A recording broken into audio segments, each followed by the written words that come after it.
Hello guys. तो start करते हैं हमारा नेक्स्ट टॉपिक। सिंक्रोनस मोटर के अंदर ही आता है टॉपिक हमारा effect of variable load at constant excitation. तो हमने यहाँ पे जो है इसका इक्विवेलेंट सर्किट डायग्राम बनाया हमारा। VT terminal voltage, I A armature current, XS synchronous reactance और हमारा ईएफ एक्साइटेशन ईएमएफ। जब यहाँ पर हम केवीएल लगाएंगे, यहाँ पे हमने आर्मेचर रेजिस्टेंस को नेग्लेक्ट कर रखा है। जब यहाँ केवीएल लगाएंगे तो हमारे पास ईएमएफ इक्वेशन ये आएगी, या फिर हम इसको ऐसे लिख सकते हैं। तो इस इक्वेशन की हेल्प से हमने ये फेजर बनाया। वीटी को हमने रेफरेंस लिया, और आई ए हमने लैगिंग नेचर का बनाया। तो वीटी में जब हम आई ए एक्सेस माइनस करेंगे तो इसको हम ऐसे, ये हमने वीटी बनाया और ये हमारा आई ए। तो जब आई ए एक्सेस माइनस करेंगे वीटी में से तो ई एफ मिलेगा। तो ये हमारा minus J I A access और इसको मिला देंगे तो हमारा ई एफ। तो ये अगर इसको फर्स्ट कहो तो ये फर्स्ट इक्वेशन आ जाएगा हमारा, और इसको सेकंड कहो तो ये सेकंड इक्वेशन आ जाएगा। तो ये ई एफ हो गया जे I A access. E F और वी टी के बीच में जो एंगल होता है वो पावर एंगल होता है, जिसको हम डेल्टा कहेंगे। और वी टी और आई ए के बीच में जो एंगल होता है वो होता है हमारा पाई। तो यहाँ पे हमने कंस्ट्रक्शन किया, इस आई जे आई ए एक्सेस को हमने एक्सटेंड किया और आई ए को एक्सटेंड किया। हमें पता है कि अगर हमारे पास कोई फेजर आई ए है और उसको हम जे आई ए कर लिख रहे हैं, यानी जे से मल्टीप्लाई कर रहे हैं, तो वो फेजर जो है ये हमारा जे आई ए है और ये हमारा आई ए। तो जे आई ए जो है हमारा आई ए के परपेंडिकुलर होगा, 90 डिग्री एंटी क्लॉकवाइज मूव कर जाएगा। तो ये हमारा 90 डिग्री हो जाएगा। तो अगर हम इस ट्रायंगल में देखें ओ सी बी में, तो ये हो जाएगा हमारा, ये पूरा फाई है, वी और आई ए के बीच में एंगल फाई, तो ये हो जाएगा हमारा 90 माइनस फाई। ये हमारा डेल्टा होगा, power angle between E F and V T. By sine property हमारे पास हो जाएगा E F upon E F का अपोजिट जो हमारा एंगल है वो है हमारा 90 minus sine 90 minus phi is equal to I ए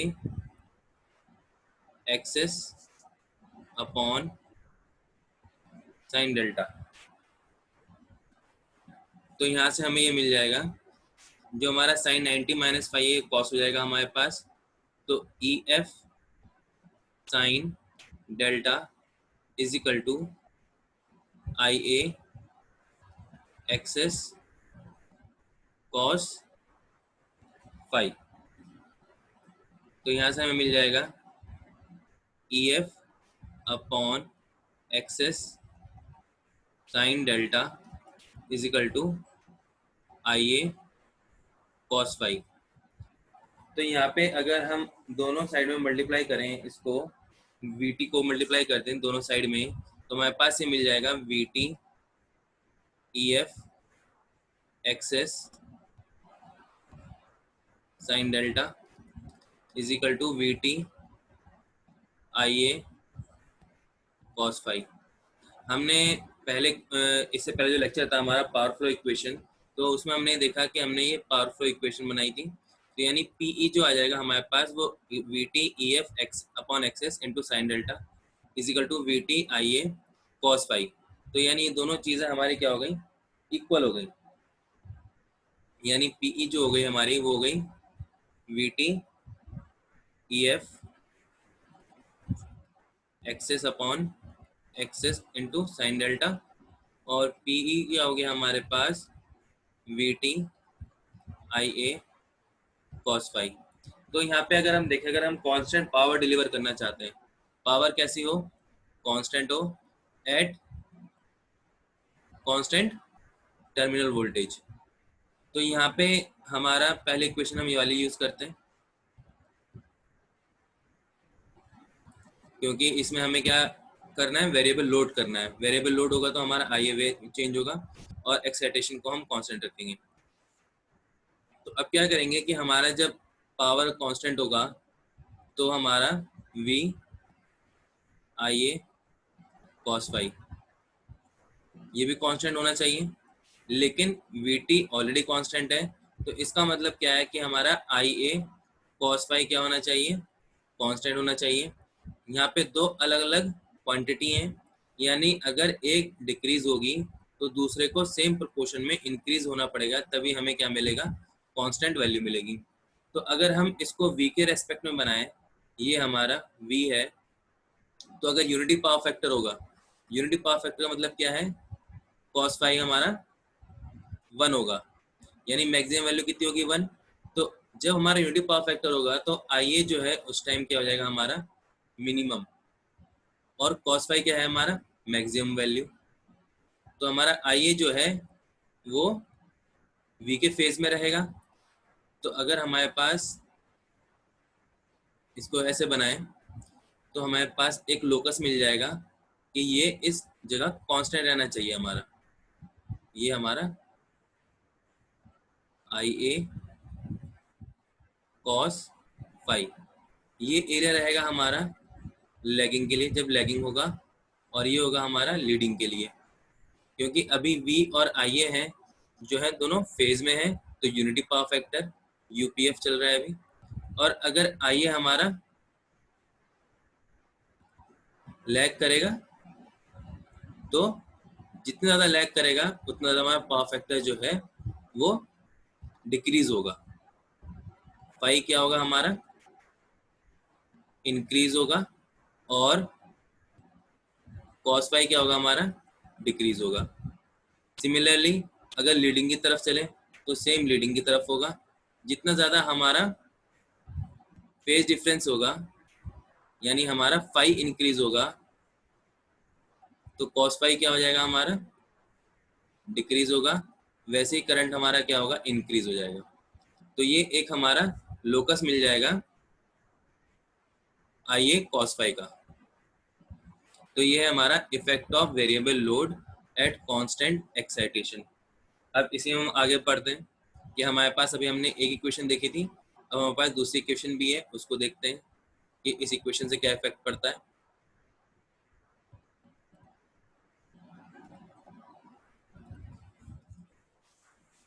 तो ये हमारा इफेक्ट ऑफ वेरिंग एक्साइटेशन, लेकिन हमारा लोड कैसा होना चाहिए, कांस्टेंट कांस्टेंट होना चाहिए।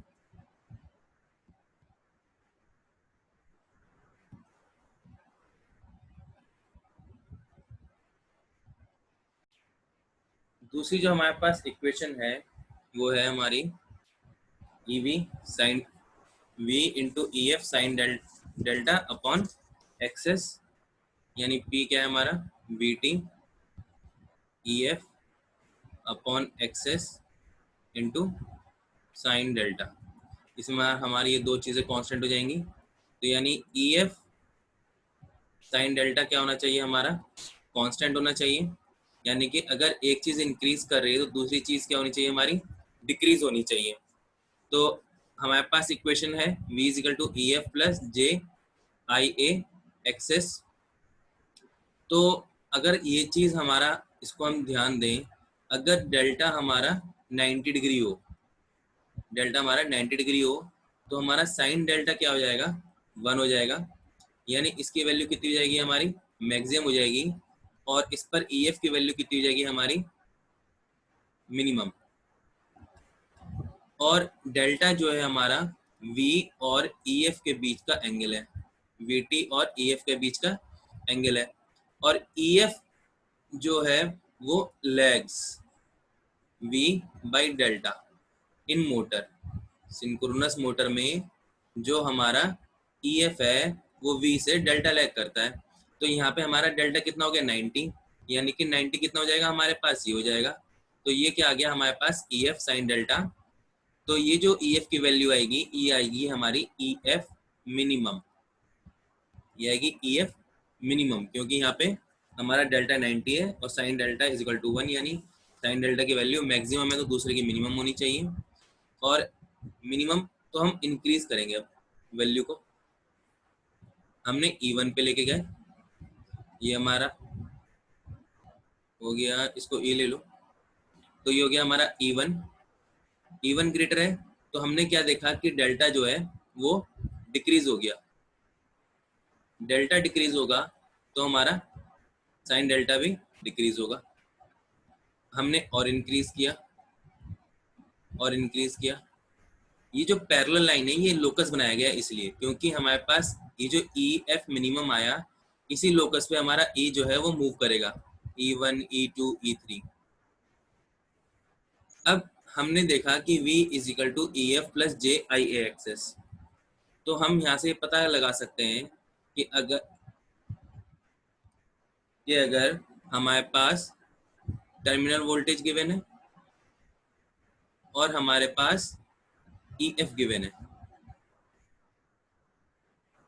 ये हमारा टर्मिनल वोल्टेज और ये हमारा है ई एफ, यानी अगर हम इस लाइन को जोड़ें तो जाहिर सी बात है ये लाइन जो होगी हमारी होगी जे आई ए एक्सेस, और इससे ऐसी लाइन बनाएं जो इसके परपेंडिकुलर हो, तो जो ये परपेंडिकुलर लाइन होगी ये देगी हमें आई ए। एक बार और मैं बता देता हूँ आपको, अगर हो सकता हो।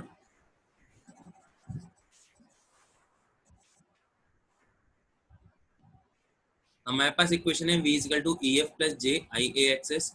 तो यहाँ पे आई ए का फेजर निकालने के लिए कि अगर हम एक्साइटेशन बढ़ा रहे हैं तो आई ए हमारा कैसे चेंज होगा वो हम देखते हैं यहाँ पर कि पावर फैक्टर जो है हमारा कैसे चेंज होता है। तो अगर हमारे पास ये v है और हमारे पास e है, तो जब इन दोनों को लाइन को मिलाएंगे हम तो ये हमारा जे आई एक्सेस बनेगा। इसके परपेंडिकुलर जो होगा, जो इसके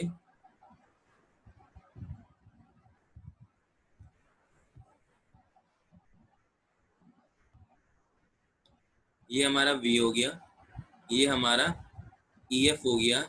ई एफ को और वी को जब हम मिलाएंगे तो जाहिर सी बात है ये हमारा फेजर होगा जे आई ए एक्सेस। जब ये जे आई ए एक्सेस है तो इसके परपेंडिकुलर जो होगा वो होगा हमारा आई ए।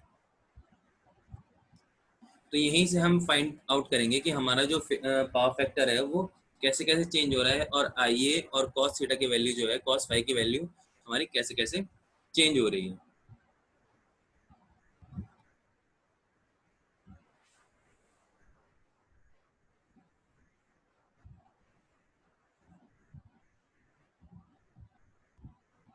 तो हमने ई की वैल्यू इंक्रीज करी,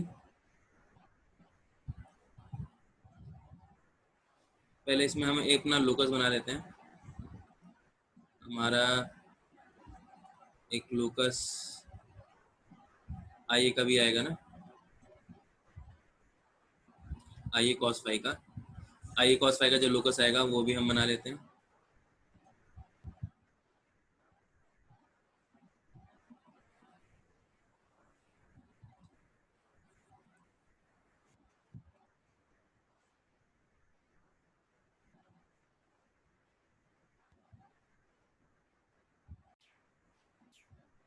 तो हमने ये बना लिया, ये वी टी हो गया हमारे पास, ये आई ए कॉस फाई का लोकस हो गया, और ये ई एफ साइन डेल्टा का लोकस हो गया।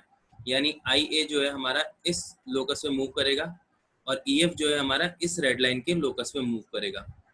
तो यहाँ पे हमारा मिनिमम जो ई एफ है वो ये था, मिनिमम ई एफ, इसको जब हम मिलाएंगे यहाँ पे वी टी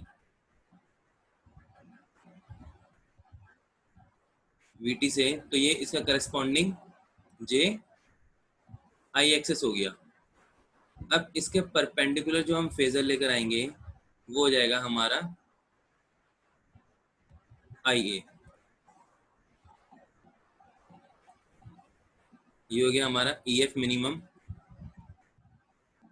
मिनिमम वैल्यू, ये हो गया हमारा जे आई ए एक्सेस, और ये हो गया हमारा जे आई ए। इसके बाद हम जो है ईएमएफ की वैल्यू और बढ़ा देते हैं। एक्साइटेशन ईएमएफ हमने इंक्रीज किया। अब यहाँ से हम ये मिलाएंगे और इसके परपेंडिकुलर जो होगा, इसके परपेंडिकुलर जो होगा हमारा ये आई आ जाएगा। ये हमारा है, इसको आप ले लीजिए E1, ये हो गया हमारा IA1 और ये हो गया हमारा JIA1। तो ये जो कंडीशन है हमारी, यहाँ पे हमारा करंट जो है लैग कर रहा है। ये हमारा फाई, पहले हमारा फाई ये था जो ब्लैक वाली लाइन है, जी आई लिख दिया सॉरी, यहाँ पर ये आई आएगा, आई ए, पहले हमारा फाई ए था, अब फाई वन हमारा कम हो गया, यानी एक्साइटेशन हमने जैसे बढ़ाया, एक्साइटेशन इंक्रीज किया तो हमारा क्या हो रहा है, फाई की वैल्यू कम हो रही है, यानी पावर फैक्टर जो है हमारा इंप्रूव हो रहा है। फाई की वैल्यू अगर कम होगी तो कॉस फाई की वैल्यू ज्यादा होगी। अभी किधर जा रहा है, यूपीएफ की तरफ जा रहा है, तो यानी हमारा पावर फैक्टर जो है वो इम्प्रूव हो रहा है। और करंट क्या हो जाएगा हमारा, IA1 डिक्रीज हो जाएगा, यानी करंट, आर्मेचर करंट जो है वो डिक्रीज हो रहा है। इसी तरीके से हम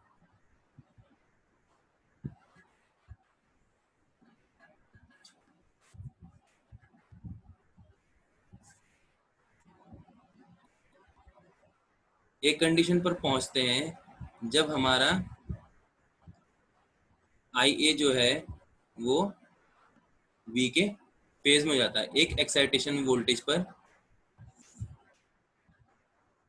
ये हमने एक्साइटेशन वोल्टेज बनाई, और ये जो है हमारा आर्मेचर करंट जो है V के फेज में हो जाएगा।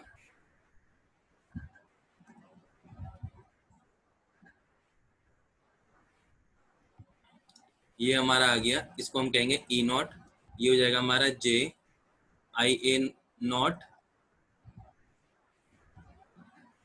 एक्सेस, और ये हो जाएगा हमारा IA0।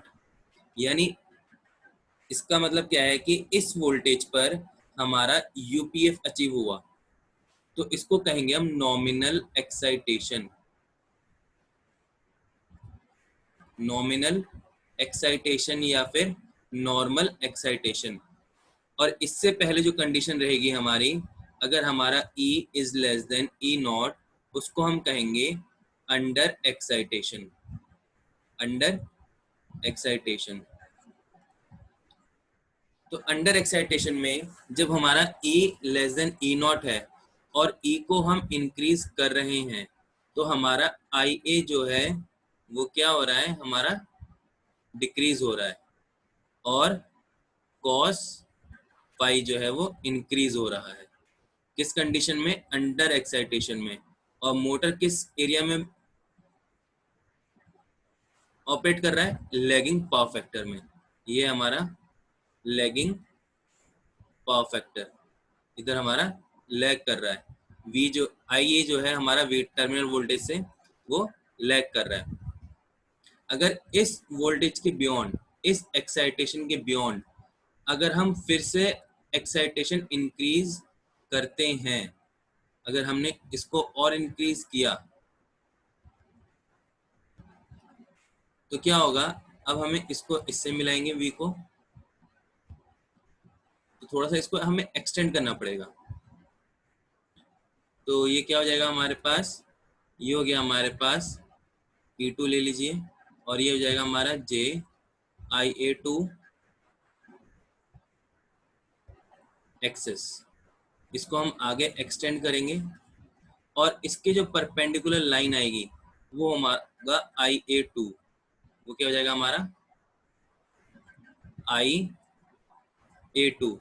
तो हमने ये देखा कि जैसे ही हमारी E की वैल्यू इंक्रीज हुई, यानी EF जो हुआ हमारा नॉमिनल एक्साइटेशन से इंक्रीज हो गया, तो हमारा जो मोटर है वो कहाँ चला गया, ओवर एक्साइटेशन में। ओवर एक्साइटेशन में, और कैसा नेचर हो गया, लीडिंग पावर फैक्टर हो गया, लीडिंग पावर फैक्टर। और यहाँ पर अगर हम E को इंक्रीज करते हैं तो हमारा आर्मेचर करंट जो है वो इंक्रीज होगा, और हमारा कॉस फाई की वैल्यू जो है वो डिक्रीज होगी। क्योंकि हमारा फाई जो है इंक्रीज होगा, जिसकी वजह से फाई जो है हमारा कॉस फाई जो है पावर फैक्टर वो डिक्रीज होगा। हालांकि कैपेसिटिव है लेकिन फिर भी उसकी वैल्यू जो है हमारी 1 से कम हो जाएगी। यानी किस एरिया में आ जाएगा हमारा मोटर? लीडिंग पावर फैक्टर में, लीडिंग पावर फैक्टर में, और डेल्टा और डिक्रीज हो जाएगा। तो यही थोड़ा सम अप है इसका कि जो हमने पढ़ा ये चीज़ें। और इसके कंटिन्यूटी में हम जो नेक्स्ट पढ़ेंगे वो पढ़ेंगे हम वी कर्व्स और इन्वर्टेड वी कर्व्स। और इसके बाद पढ़ेंगे हम synchronous motor at under excitation, जब अंडर एक्साइटेशन चल रहा है नो लोड पर, और over excitation at no load कि क्या बिहेवियर होता है। तो ये जो हमने सम अप किया है इसके कुछ इंपॉर्टेंट पॉइंट्स हैं वो हम देख लेते हैं। तो अगर जनरेटिंग मशीन है तो क्या होगा? जनरेटिंग हमने जो आपको एक्सप्लेन किया है वो हमने आपको मोटर एक्सप्लेन किया है, लेकिन बस जनरेटर में क्या हो जाएगा कि जिस तरीके से वी हमारा था यहाँ पे वी हमने ई एफ यहाँ बनाया था, ई का लोकस इधर शिफ्ट हो जाएगा, क्योंकि हमारा जनरेटर में E F leads V by delta और मोटर में E F lags V by delta. इसमें एक चीज और है हमारी कि जब अंडर एक्साइटेशन है तो जो हमारा ई एफ साइन डेल्टा आएगा कब? जब हमारा अंडर एक्साइटेड है तो वो लेस देन वी होगा। जब नॉमिनल एक्साइटेड है तो हमारा E F sine delta equal to V हो जाएगा।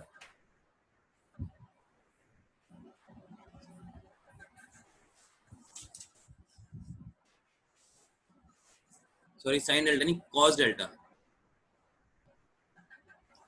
साइन डेल्टा तो हम निकाल ही रहे थे, वो तो हमारा कांस्टेंट है, कांस्टेंट रहेगा कॉस डेल्टा। यानी कि जो हमारा ई, ये जो ई आ रहा है इसका अगर हम कॉस कंपोनेंट लेंगे, ये डेल्टा है, ये डेल्टा है, तो इसका अगर हम कॉस कंपोनेंट लेंगे तो यहाँ पर आएगा। तो यानी E1 जो होगा हमारा लेस देन VT होगा। जब नॉमिनल एक्साइटेशन होगा तो E नॉट, इसका एंगल हमारा डेल्टा नॉट, तो EF cos delta less than V, और EF cos delta equal to V। कब? जब हमारा नॉमिनल एक्साइटेशन होगा, नॉमिनल एक्साइटेशन पर। और जब हमारा ओवर एक्साइटेड होगा तो हमारे पास जो आएगा EF cos delta greater than V। तो अगर कई बार हम क्या ले लेते हैं, V को हम 1 ले लेते हैं, तो इसको हम 1 से भी कुछ बुक्स में होगा आपके पास EF cos delta less than 1, EF cos delta is equal to 1, EF cos delta greater than 1। 1 जो है पर यूनिट के लिए इजी कैलकुलेशन के लिए कर देते हैं। तो जब हम ओवर एक्साइटेड है तो ये E2 है और ये हमारा डेल्टा है, तो इसका कॉस कंपोनेंट लेंगे तो जो है E2 cos डेल्टा 2 आएगा, वो ग्रेटर देन VT होगा। तो यानी हमारे पास under excitation EF cos delta less than V, nominal excitation EF cos delta is equal to V, और over excitation EF cos delta greater than V हमें मिल जाता है। तो इसी तरीके से यहाँ पे जनरेटिंग मशीन में क्या हो जाएगा कि हमारे पास VT EF लैग करेगा तो हमारा जो लोकस है वो इस तरफ मूव करेगा। तो जब E को हमारा ये आया तो हमारे पास JIA इधर आ जाएगा, तो इसके करस्पॉन्डिंग जो है हम IA बनाएंगे। तो machine supplies lagging power factor when over excited, यानी अभी अंडर एक्साइटेड है, machine supplies leading power factor. यहाँ पे देखिए ई नॉट हमारा यहाँ पर होना चाहिए ना, ई नॉट, तभी तो इसके परपेंडिकुलर आएगा। तो अभी क्या है, अंडर एक्साइटेशन है, तो कैसा दे रहा है ये? लीडिंग पावर फैक्टर दे रहा है, आइए जो लीड कर रहा है। लेकिन जब ई हमारा इंक्रीज हो जाएगा, जब इसको यहाँ पर मिलाएंगे तो इसके करस्पॉन्डिंग जो करंट आएगा वो इधर आएगा। तो यानी करंट कैसा हो जाएगा हमारा? लैगिंग पावर फैक्टर का हो जाएगा for generating machine. Motor machine को तो हम मशीन का हम देख ही चुके हैं। Machine supplies leading power factor when over excited, machine supplies lagging power factor when under excited. और जो पावर एंगल है वो हम डेल्टा के तक ही रखते हैं, इक्वल टू डेल्टा, इससे ज़्यादा इंक्रीज नहीं करते डेल्टा, क्योंकि हमारे पास जो पावर एंगल आती है डेल्टा और पीई, तो यहाँ पे हमारे स्टेबिलिटी, यहाँ पे स्टेबल रीजन है हमारा स्टेबल, और यहाँ पे अनस्टेबल।